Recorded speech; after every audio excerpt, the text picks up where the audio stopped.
Olá, meus seres, seja bem-vindo, bem-vinda de novo com o SOST para a gente fechar o blocão Enem Botânica. Eu sei que você estuda botânica, eu sei que você gosta de botânica, eu sei que você não vai negligenciar a botânica para a sua prova. Então, coloquei alguns tópicos aqui sobre tecidos vegetais, alguns órgãos, hormônios e funcionamento para a gente fechar a prova do Enem. Se aparecer a botânica, acertaremos todas as questões. Se você não é inscrito ou inscrita no nosso canal, inscreva-se, deixe seu like e na descrição do vídeo tem ali uma região, uma área para você clicar.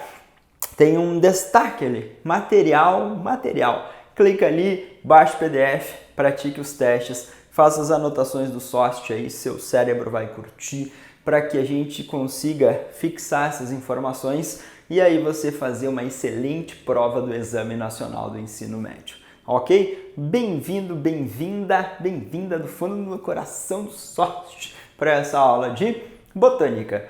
Quando nós pensamos antes nos grupos vegetais, briófitas, pteridófitas, gímenos e angiospermas, a gente viu características gerais, alguns termos específicos e nós pensamos nesses seres vivos chamados de plantas com muito carinho. E agora, junto com o mundo dos animais, as plantas e os animais formam tecidos e também formam órgãos. E a gente vai analisar esses tecidos e esses órgãos como podem aparecer em prova. Os tecidos vegetais são um acúmulo de células, assim como no mundo dos animais. Esse acúmulo de células tem uma certa interação intensa.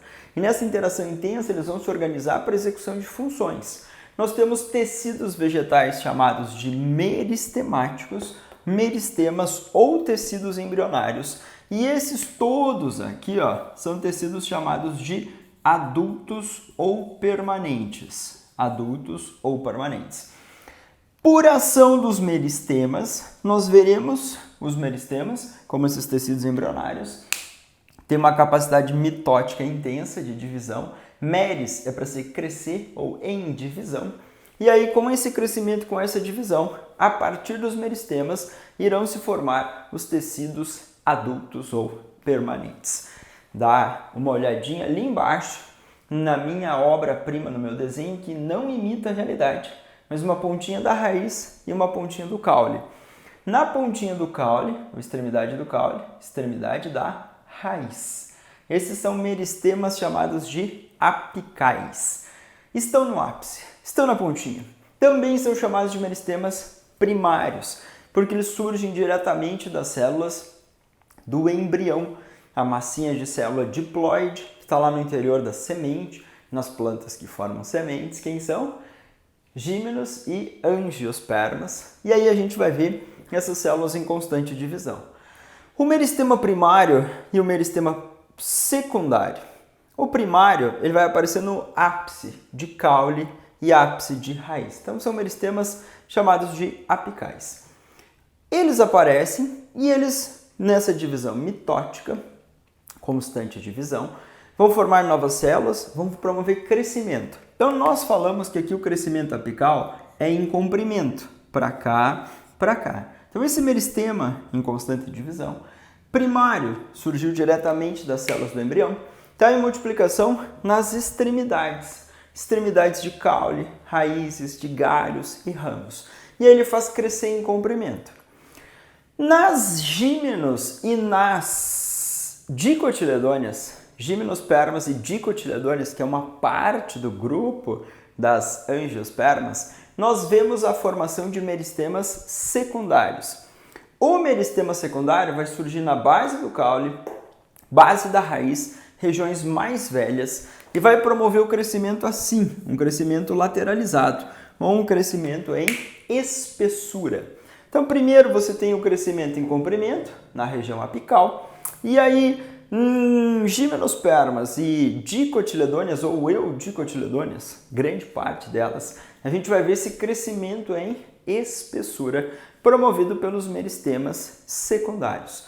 Meris em divisão. Então, não esqueça que são tecidos que estão realizando divisão.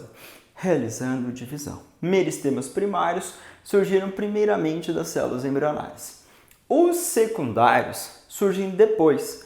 Então, geralmente, esse meristema primário, ele se diferenciou, formou tecidos adultos como os parênquimas.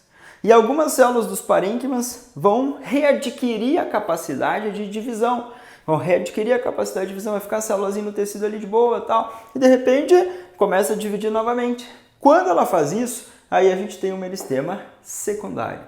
E ele vai aparecer depois. Pensa só nesse lance, porque o Enem não é xarope a ponto de cobrar essas especificidades. Mas ele pode brincar com você, de onde você encontra, qual a função do tecido. Então, se aparecer meristema constante de divisão, vai garantir crescimento. Pode ser o crescimento em comprimento, nas extremidades, meristema primário ou apical, e meristema secundário, base de caule, raiz, engrossar. Então, teremos essa versatilidade. Também a prova, às vezes, é criativa. Fala que o cientista estava analisando e células em constante divisão e podiam se diferenciar e formar novos tecidos, tal. Que tecido, que célula, da onde foi tirado? Então, geralmente ele vai fazer uma situação e fazer você pensar, poxa, células em constante divisão, células que podem se diferenciar para formar novos tecidos. Uau, são células dos meristemas ou tecidos embrionários. Então, é isso que o sócio quer que você pense. A partir desses meristemas, a gente vai ver diferenciação e formação de tecidos adultos ou permanentes. E aí é mais focada, assim, tipo faca na caveira, a prova do Enem, em relação a falar sobre epiderme. É um tecido que reveste externamente os órgãos vegetais. O suber substitui a epiderme. Suber vem depois da epiderme, em plantas, que nem fui numa plantinha mais velha, que tem um caule do tipo tronco, encostei o dedinho ali na superfície, aquela casca mais externa é o suber. Ele é um tecido morto, enquanto a epiderme é um tecido vivo. A epiderme se mantém em regiões mais jovens, o suber em regiões mais velhas. A epiderme geralmente tem apenas uma camada de células. Em alguns lugares, em algumas adaptações, ela pode ter mais camadas, mas como regra uma camada. E o suber ter várias camadas de células. Então a gente tem essas diferenciações. Dá para extrair do suber também de muitas árvores, e a extração dessa casca externa do suber serve para a produção de cortiça. Então a galera pode produzir rolhas, por exemplo, a partir dessa casca externa do suber, fazer aí um preparo, uma utilização, comércio e alimentar esse ambiente de produção de cortiça. Tecidos que sustentam os vegetais podem ser tecidos mais flexíveis, colênquima, mais flexível, esclerênquima, mais rígido. Então esse aqui o sócio vai colocar M de morto, não, vou escrever morto. Esse aqui o sócio vai escrever morto. Esse aqui do xilema o sócio vai escrever morto. São tecidos mortos. São tecidos que têm acúmulos de substância, tipo no suber tem acúmulo de suberina. Isso vai se acumulando na parede celular da célula, vai dificultando as trocas e as células vão morrendo, esse tecido vai ficar morto. E mesmo o tecido morto vai ter função no corpo do vegetal. Se eu olhar para o colênquima, é um tecido rico em celulose, tem uma flexibilidade maior, as células são vivas. O esclerênquima, ele tem células alongadas, que a gente pode chamar de fibras. Também pode ser extraído das plantas e a produção de tecidos como linho a partir do esclerênquima. Nós podemos ver outras célulazinhas chamadas esclereídes, que tem um acúmulo também de lignina e dão uma consistência tipo porosa, não sei, como uma pera. Uma pera é um pseudofruto, tipo a maçã. E essa pera tem lá um acúmulo de esclereídes ricos em lignina, que também compõem células do esclerênquima. Escleros é para ser duro ou rígido. Então ele tem uma rigidez maior quando comparado ao colênquima. Os grandes tecidos cobrados e lembrados, quando são tecidos como xilema, que conduz a seiva, para xilema, a seiva bruta. A seiva formada por água e sais minerais, compostos inorgânicos fluindo no xilema. Nós temos os vasos do xilema, sim, com uma grande quantidade de lignina na parede do vaso. E essa lignina vai dar também rigidez a esse vaso. Então, além de conduzir a seiva, como essa parede é extremamente lignificada, o xilema também contribui com a sustentação, apesar de ele ser chamado de um tecido condutor. O floema é um tecido vivo. O floema conduz a famosa seiva orgânica. Vou tomar um caldo de cana, sócio. Da cana de açúcar, a gente tem caule da cana do tipo colmo, que é dividido em gominhos, pedacinhos que são gomos. E lá a gente vê o fluxo de água mais sacarose, que é um disacarídeo, que era formado pela glicose, mais a frutose. E vai estar fluindo nesses vasos do floema. Então o floema liber vai conduzir uma seiva que nós chamamos de seiva orgânica no corpo das plantas. Esses aqui que eu coloquei mortos, os outros são todos tecidos vivos. Os parênquimas são tecidos também chamados de preenchimento ou tecidos de reserva. Quando a gente come uma batatinha frita, eu coloquei aqui a batatinha como um caule do tipo tubérculo. Mas lá naquele caule temos uma grande quantidade de parênquima chamado de amilífero. Então cuidado com esses nomes. Amilífero é um parênquima que armazena ou de reserva de amido. Parênquima aquífero, que vai dar uma suculência em plantas como cactáceas. Na região da caatinga, nós temos lá folhas transformadas em espinhos como adaptação para reduzir a perda de água para o ambiente. Nós temos lá uma suculência que vai ser dada pelo acúmulo de parênquima aquífero, que armazena água. Em plantas aquáticas, parênquima aerífero, que armazena ar. Aqui armazena água. Aqui armazena amido. Então, como adaptações à planta, as plantinhas como vitórias régias vão flutuar, ficar na superfície. O parênquima aerífero mantém o acúmulo de ar, mantém uma flutuabilidade, luminosidade, e aí a planta consegue manter a sua capacidade fotossintética e a sua funcionalidade. Então esses parênquimas aqui são de armazenamento de água, ou de amido, ou de ar. E o parênquima clorofiliano fotossintético fará a gente pensar em uma grande quantidade de células clorofiladas. O parênquima palissádico, lacunoso, esses nomes específicos que eu sei que vocês estudam, mas que estão no meio da folha. Então a gente pega a folha, faz um corte, vai ter que olhar o microscópio e vai ver lá no interior muitas células com clorofila, com cloroplastos, e os cloroplastos lá armazenando na membraninha do tilacoide as moléculas de clorofila. E esse parênquima clorofiliano fotossintético está diretamente associado à capacidade de fotossíntese nos vegetais. Então a prova pode direcionar esses tecidos e pedir para você a principal função ou a utilização até econômica disso para nós. Por exemplo, quando eu olho para órgãos vegetais, raízes, caules, folhas, flores, frutos, pseudofrutos, tudo isso aqui, semente, é órgão. É uma reunião de tecidos vegetais. Se nós olharmos para raízes em plantas, existem raízes acima do solo. Aí a gente chama de raiz aérea. Raiz abaixo do solo, raiz subterrânea. Então, em relação ao ambiente ali. E dessas raízes, eu destaquei, por exemplo, as raízes chamadas de tuberosas. Então, a gente pode chamar de uma maneira geral, todas essas aqui, de raízes tuberosas. Essas raízes tuberosas, elas armazenam amido. Então, elas são ricas em parênquima amilífero. Se a gente cortar um pedacinho da cenoura, da mandioca e da beterraba, a gente pode ver o acúmulo de substâncias de reserva, além de outros nutrientes específicos, como carotenos, que são lipídios aí nas cenouras, mas na mandioca, bem branquinho, bonitinho, a gente olha, corta, olhar o microscópio, vai usar determinados corantes, como Lugol, para identificar grãos de amido no parênquima amilífero.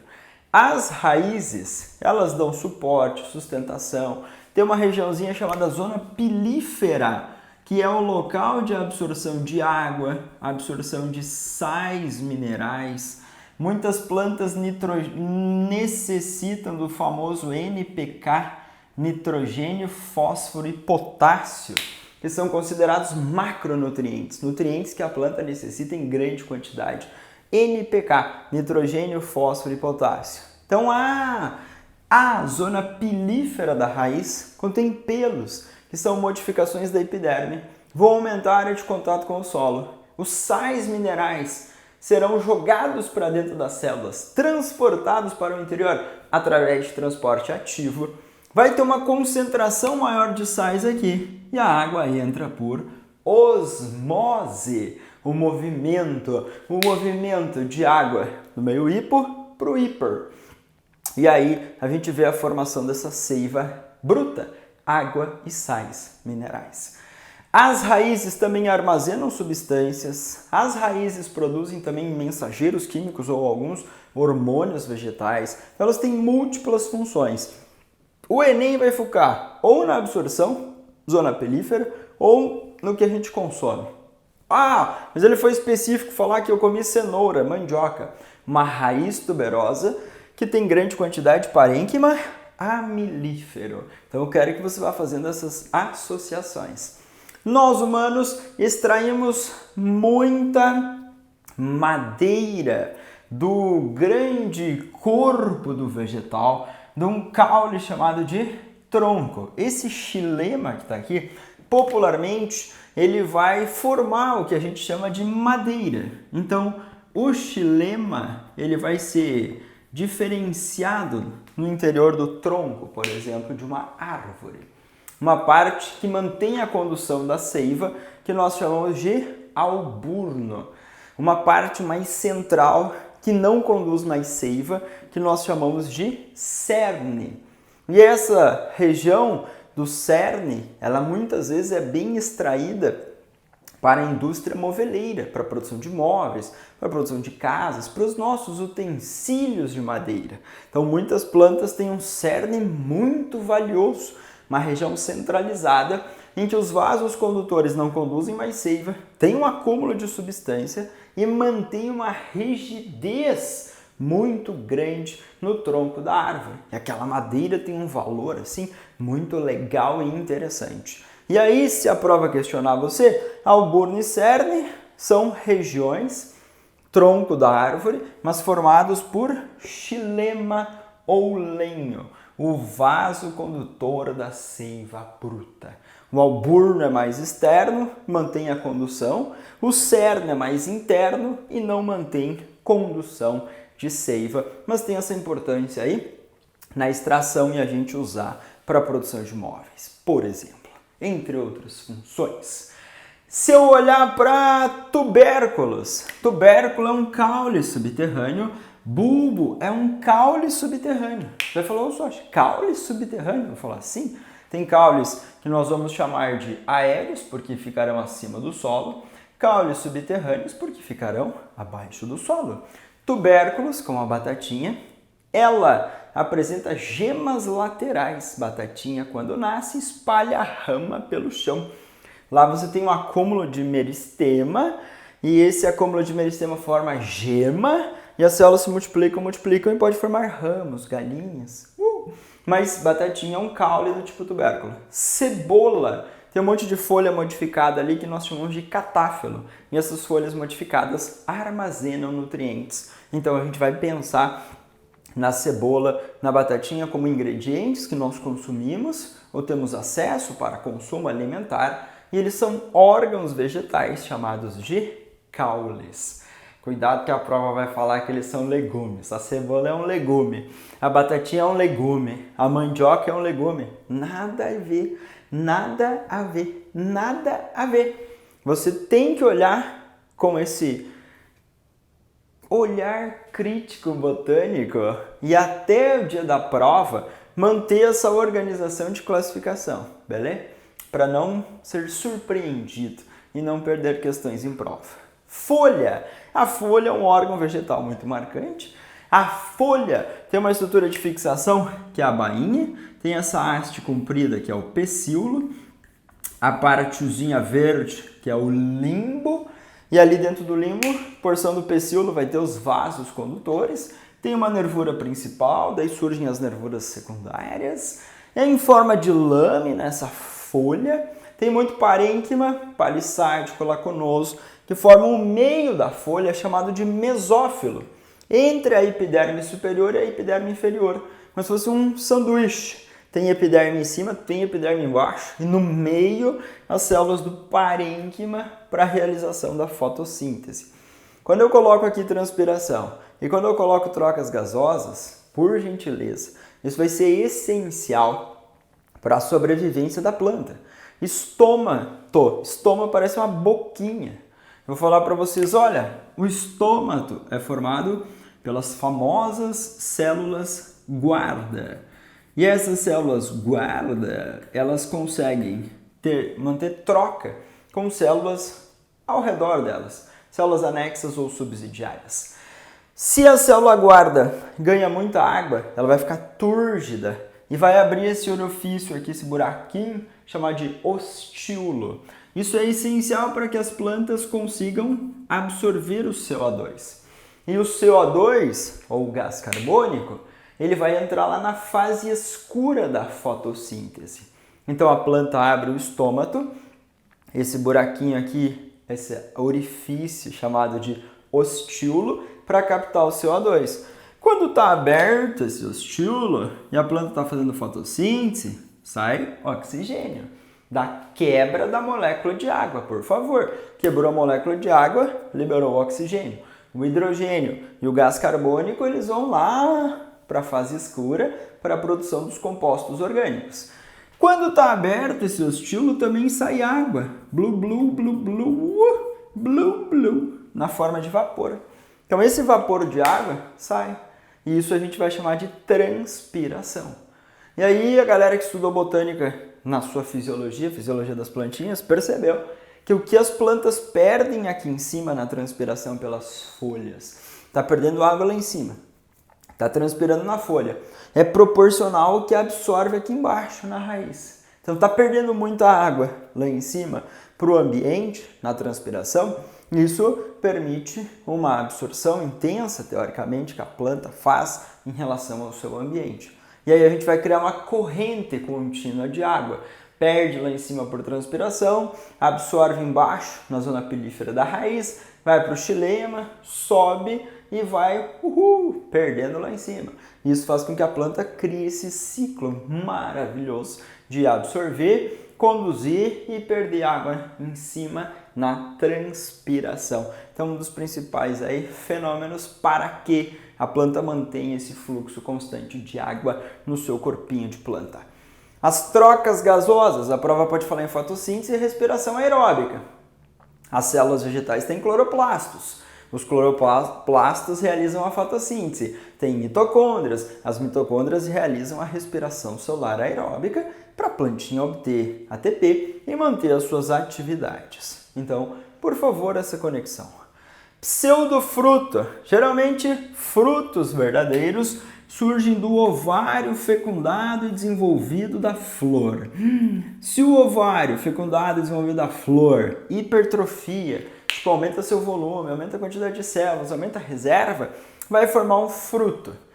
Lembra que nas angiospermas você tem o ovário e no interior tem o óvulo. O óvulo se desenvolve e forma semente. Nas gimnospermas só tem o óvulo, não temos o ovário. Só temos semente nas gimnospermas. Nas angiospermas temos o óvulo e ao redor o ovário. Do óvulo, semente, do ovário, fruto.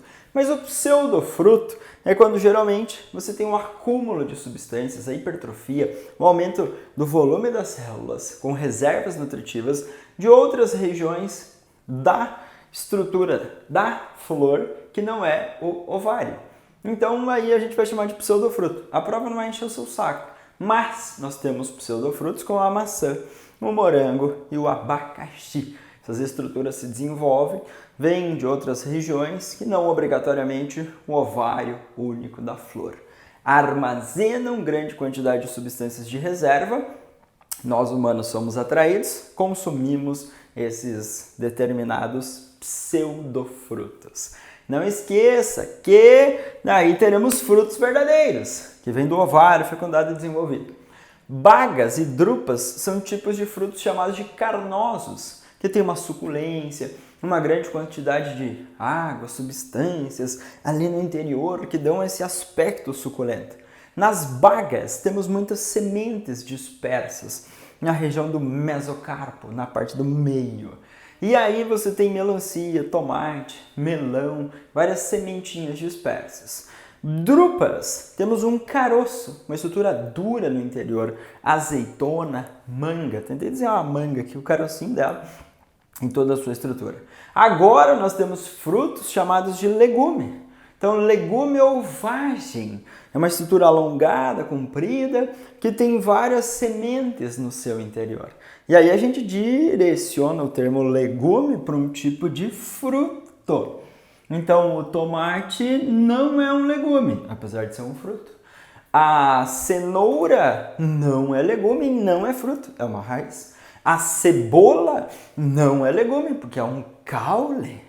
Então, nós teremos essa nomenclatura botânica para a estrutura chamada de legume, um tipo de fruto que tem uma estrutura alongada, com muitas sementinhas no seu interior. Quando está maduro, geralmente abre para dispersar as sementes. Então, por gentileza, tome cuidado com esses termos botânicos. Eu sei que é meio chatinho essa ideia que os alunos vão estudar é de decoreba, mas de você lembrar que existe uma nomenclatura, porque tem uma estrutura que formou, tem um tipo de tecido, tem uma origem. Isso tudo fez com que os biólogos fossem estudando essa maravilha chamada botânica e diferenciando esses componentes vegetais, tá? As plantas têm um funcionamento e dependem muitas vezes de sinalizadores chamados de hormônios. Seu professor esqueceu o acento. Os hormônios vegetais. E esses hormônios vegetais são mensageiros químicos, assim como no mundo dos animais, assim como você viu lá em humanos, o sistema endócrino, nas plantas. Eu coloquei só 3 aqui, hormônios. As auxinas, um hormônio gasoso chamado de etileno e um outro chamado ácido abscísico. Também no mundo estudantil, citocininas, giberelinas e outras substâncias que funcionam como hormônios. Aqui eu peguei esses 3 por causa da funcionalidade. Por exemplo, plantas que curvam em direção a fontes luminosas. Esse curvar, o movimento de curvatura, em relação à direção a um estímulo, nós chamamos de tropismo. Crescer em direção a. Então, a luz e o crescimento do caule, tipo, entortandinho em direção à fonte luminosa. Fototropismo positivo do caule, crescendo em direção à luz. Formação de raízes laterais ou secundárias. A gente pode usar uma técnica de reprodução vegetal chamada estaquia. Pegar um pedaço, uma rama da mandioca, cortar em vários pedacinhos, jogar um hormônio chamado auxina para estimular a formação de raízes. E aí pegar aquela estaca, pedacinho, enterrar. E como ela já tem uma formação de raiz, isso facilitar o crescimento e o desenvolvimento dessas novas plantinhas. Essa estaquia, eu vou cortando pedacinhos de estaca e vou introduzindo, enfiando no solo. E aí depois você produz pezinhos de mandioca que são clones, que são geneticamente iguais. Então se aquela mandioca, que é uma raiz tuberosa, ela é boa, ela é bonita, ela produz uma grande quantidade ali de substância de reserva, vamos reproduzir essa mandioca para a gente distribuir para os vizinhos, para a gente comercializar, vender para os vizinhos. Então, a gente pode usar essa técnica e produzir esses seres geneticamente iguais, ok? Posso usar os hormônios também sintéticos. A indústria produz, a gente pode usar eles e induzir a formação dessas raízes. Também as auxinas atuam em dominância apical. Dominância apical é no ápice, na pontinha. Temos a produção da auxina em grande quantidade aqui. E essa auxina vai sendo conduzida de célula a célula no sentido descendente. A gema lateral, que é um acúmulo de meristema aqui, que cresce, forma galhos e ramos, ela é inibida. A auxina fala, ei, dá uma segurada aí para crescer. Dá uma seguradinha, espera para crescer e tal. E aí isso a gente vai chamar de dominância apical. Eu posso podar as plantinhas da minha casa. Vou lá e corto as extremidades. Quando eu corto a extremidade, eu quebro a dominância apical e aí a planta passa a crescer mais lateralmente, crescer para os ladinhos, porque lá no ápice, na pontinha do caule, é o centro maior de produção das auxinas. Então essa auxina crescer, auxina, faz a planta crescer, manter o seu desenvolvimento. Ok? Também a formação de frutos chamados partenocárpicos. Pode jogar a auxina no ovário e aí o fruto se formar sem o desenvolvimento da semente. Isso a gente chama de frutos partenocárpicos. Frutos que se desenvolveram sem a fecundação e desenvolvimento do óvulo e aí o fruto não tem semente. Nós consumimos muito um fruto partenocárpico chamado de banana e ali a gente tem como exemplar um fruto sem semente. Etileno é um hormônio gasoso. O hormônio gasoso etileno se difunde facilmente e ele vai influenciar, entre outras coisas, na maturação dos frutos, acelerar a mudança da consistência, mudança da cor, mudança do cheiro e atuar nesse processo de maturação dos frutos. Ácido abscísico. Esse carinha pode ser lembrado em casos de estresse hídrico. Então grave esse termo, estresse hídrico. Seca, falta d'água. Então se eu submeter as plantinhas ao estresse hídrico, seca, falta d'água, e mesmo em laboratório, fazendo pesquisa, tá lá o estômago, a gente está olhando o microscópio, vendo ele, adiciona ácido abscísico no meio, uma grande quantidade de ácido abscísico. E aí essa substância vai promover o fechamento dos estômagos. Então, por exemplo, se tiver um ambiente muito seco, a plantinha vai fechar o estômago para diminuir a transpiração, a perda de água na forma de vapor. Então, para tentar falar, opa, vamos dar uma segurada nessa água aqui, está difícil fazer a captação de água, o ambiente não está muito propício para isso. Em pequenas dosagens, os hormônios já promovem respostas biológicas no mundo animal e no mundo vegetal. Claro que cada grupo específico com os seus hormônios e suas funções, ok? Então, não negligencie o estudo da botânica. Esse era o meu recadinho. Eu tenho questões aí na folhinha que você baixou, senão, link na descrição do vídeo, baixa a folhinha, faz, vê o gabarito comentado do sócio, qualquer coisa manda aí, tá bom? Bons estudos, seres do meu coração. Se você não é inscrito, inscreva-se no nosso canal, deixe seu like, se teve dúvida, manda que eu respondo você. Abraço e bom estudo para todos vocês.